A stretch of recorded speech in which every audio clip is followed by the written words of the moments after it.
آگے بڑھنے سے پہلے میرے ساتھ ہیں ٹیلی فون لائن پہ اگین پاکستان کا ایسا نام جو کسی تعارف کا محتاج نہیں ابھی، حالانکہ اپنی ایک بہت سیریس نوعیت کی ایک ذاتی مصروفیت میں تھے ایک اپنے ایک فیملی ممبر کے حوالے سے، لیکن انہوں نے کہا کہ نہیں یہ معاملہ ہے تو میں ضرور آؤں گا. میں نے ریکویسٹ کی آپ میں پلیز 2 منٹ دیجیے گا. تو اگین پاکستان کا ایسا نام جو کسی بھی تعارف کا محتاج نہیں ہے، دنیا بھر میں ان کے فینز ہیں، سپر سٹار ہیں. ہمایوں سعید ہمارے ساتھ ہیں. سر السلام علیکم. وعلیکم السلام سر. بہت شکریہ. آئی انڈرسٹینڈ کہ آپ ایک بہت سیریس روایت کی مصروفیت میں تھے، لیکن آپ نے وقت نکالا. لوگ آپ کی طرف دیکھ رہے ہوتے ہیں کہ آپ لوگ کیا کہہ رہے ہیں. آپ کی جو کہ ظاہر ہے کوئی بات ہوتی ہے وہ کوئی لوگ اس کو کسی بھی سیاسی جماعت یا کسی بھی اس سے لنک نہیں کر رہے ہوتے، بلکہ آپ کی بات کا اپنا ایک بڑا وزن ہوتا ہے. تو آپ کیا کہیے گا اس ساری صورتحال پہ جو تماشا کل رات سے لگا، جس انداز سے جواب دیا گیا اور ابھی جو صورتحال ہے؟ جی بہت ہی شیم فل ایکٹ ہے جی. آپ یہ ایسے لگ رہا ہوتا ہے کہ جیسے انڈیا کوشش کر رہا ہے جان کے یہ سب کچھ کیا جا رہا ہے، جو بھی ان کے پولیٹیکل ریزنز ہیں جس وجہ سے بھی وہ کر رہے ہیں، بٹ یہ بہت ہی غلط حرکت کی ہے اور جس میں بے قصوروں کی جان گئی ہے. یہ کہیں سے بھی ہم برداشت نہیں کر سکتے. اور میں پاک فوج کا ان کو سلام کرتا ہوں کہ انہوں نے ہمیشہ ہمیں پروٹیکٹ کیا ہے، اور کل رات بھی جو جواب دیا ہے وہ میرے خیال سے اس کو انڈیا کو اتنا اب سوچ سمجھ کے کوئی اسٹیپ اٹھانا چاہیے. اور بس میری ساری دعائیں ان سب کے ساتھ ہیں جن لوگوں نے جو شہادت ہوئی جن کی، اور ان کی فیملی کے لیے میری دعائیں ہیں، اور اس ملک کے لیے میری دعائیں ہیں کہ اس کو ہماری پاک فوج اور ہم لوگ ہمیشہ اس کو پروٹیکٹ رکھیں انشاءاللہ. اور آپ ظاہر ہے اپنی کمیونٹی کے بہت ہی اہم ترین ریپرزنٹیٹیو ہیں، تو مطلب یہ کہنا ٹھیک ہوگا کہ اس موقع پہ کسی بھی شعبہ زندگی سے تعلق رکھنے والا کوئی بھی فرد ہو، ہم سب پاکستانی ہیں، سب ایک ہیں، سب کے جذبے سرشار ہیں اور سب افواج کے اور پاکستان کے ساتھ کھڑے ہیں. آف کورس بالکل جی. میرے خیال سے آپ دیکھیں کہ یہ جب سے ہوا ہے کل سے آپ سب لوگ ایک جگہ متحد ہو گئے ہیں. چاہے جتنی بھی پارٹیز ہیں اس وقت صرف پاکستان کی بات کر رہی ہیں، وہ اپنی پارٹی کی بات نہیں کر رہی. سارے ایکٹرز ہوں، چاہے جس شعبے سے بھی تعلق رکھنے والے لوگ ہیں، وہ ایک بات کر رہے ہیں کہ پاکستان ہے تو ہم ہیں. تو یہ چیز ہمیں ہمارے ملک کو اور بھی زیادہ قریب کرتی ہے.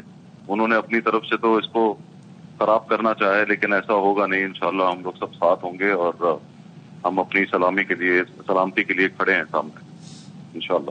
Thank you very much Humayun بھائی، بہت شکریہ. بہت ہمایوں سعید صاحب ہم سے بات کر رہے تھے، ہم کوشش کر رہے ہیں کہ سب کا اس پہ رسپانس. اب ہماری اگین اب ہم ظاہر آخری ہمارے پاس 10-12 منٹ ہے، تو ذرا اس بحث کو ذرا سمیٹتے ہیں. ابھی میں نے بات کرتے ہوئے عالمی میڈیا کو دیکھا ہے، ابھی بھی اگر BBC دیکھیں تو اس میں ساری پہلی چوتھی پانچویں چھٹی ساری کی ساری ہیڈ لائنز جو ہیں وہ اس وقت اس ایشو سے بھری پڑی ہیں.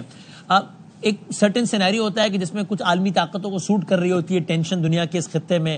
کبھی ہم یہ تھیوری بھی سنتے ہیں، اور ظاہر ہے اس میں بہت وزن ہے کہ امریکہ کو اس لیے سوٹ کرتا ہے کہ ظاہر ہے یہ کوئی راز نہیں ہے کہ امریکہ چائنا کو اپنے اکانومی کے حوالے سے کئی حوالوں سے ایک تھریٹ کے طور پہ لیتا ہے. ڈونلڈ ٹرمپ کی بات تو بالکل سب کے سامنے ہی ہے. تو اس لیے وہ چاہتا ہے کہ بھارت علاقائی تھانے دار بنے، اس لیے وہ بھارت کے ساتھ کھڑا بھی ہوتا ہے. پھر بہرحال بھارت کی اکانومی، یہ سارا کچھ. آپ کو اس سارے سینیریو میں کیا لگتا ہے کہ یہ ان عالمی ٹھیکیداروں کو یا امریکہ کو پریسائزلی یہ ٹینشن یا یہ بھارت کی یہ بھڑک سوٹ کرتی ہے؟ ٹرمپ کا ایک ابتدائی رد عمل تو ہم نے دیکھا، لیکن میرا خیال ہے کہ صحیح عکاسی جو جب اس کا تفصیلی رد عمل آئے گا تب صحیح عکاسی ہوگی اس کے ایکچوئل رد عمل کی، نہ کہ اس ایک لفظ سے. آپ کو کیا لگتا ہے اس وقت کیا سوٹ کرتا ہے؟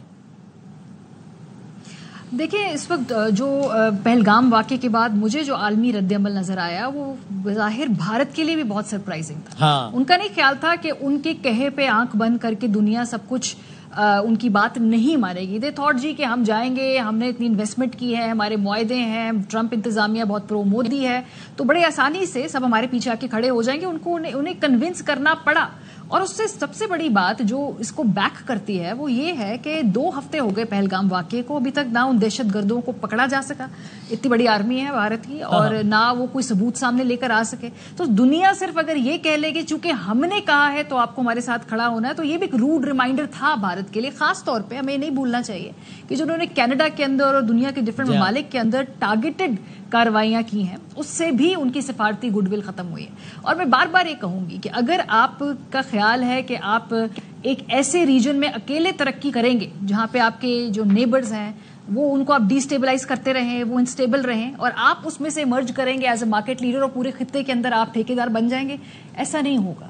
اگر بھارت نے دنیا میں آگے بڑھنا ہے تو اس پورے خطے نے آگے بڑھنا ہے. اگر بھارت کو پیچھے کوئی روکے گا تو اس خطے کی انسٹیبلٹی اس کو روکے گی. تو لانگ ٹرم یہ فیصلہ کرنا ہے. شارٹ ٹرم جنگوازم، ووٹ، پاپولیرٹی کے فیصلے تو ہیں، لیکن اگلے 10 سال میں اگر یہ خطہ سٹیبلائز نہیں ہوگا، آپ کے نیبرز کے ساتھ آپ کے تعلقات کسی حد تک سٹیبلائز نہیں ہوں گے، تو آپ کی اٹھان بھی اتنی بھرپور نہیں ہوگی جتنا کہ آپ سوچتے ہیں. تو یہ لانگ ٹرم فیصلے ہیں جی جو کرنے.